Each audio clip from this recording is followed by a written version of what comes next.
اعوذ باللہ من الشیطان الرجیم بسم اللہ الرحمن الرحیم۔ میں ہوں ڈاکٹر حکیم قاری سید قمر رضا اپنے چینل زمزم ڈیجیٹل ٹیکے کے ساتھ۔ آج کی ہماری ویڈیو ایسی ہستی کے نام جس کی ولادت باسعادت خانہ کعبہ میں ہوئی اور شہادت مسجد کوفہ منبر اور حالت سجدہ میں ہوئی، وہ جس کا نام علی بن ابی طالب مشکل کشا مولائے کل حسنین کریمین کے والد، وہ جس نے کفر کے قلعے ڈھائے اور جس نے علم کا لوہا منوایا۔ پوری دنیا جانتی ہے کہ آج ان کا شہادت کا دن تھا جو نہایت عزت و احترام سے منایا گیا۔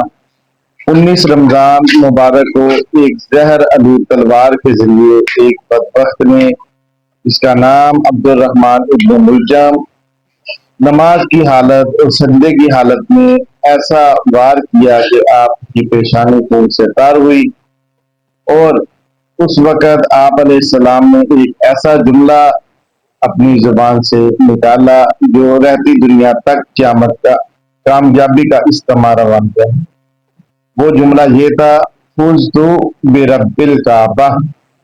3 دن تک آپ زخمی حالت میں رہے، اپنے گھر والوں کو، اپنے بچوں کو، حسنین کریمین کو، اپنی بیٹیوں کو وصیت کرتے رہے، نصیحت کرتے رہے، امت کے لیے وصیت کرتے رہے، اور بالآخر 21 رمضان کو آپ نے شہادت پائی۔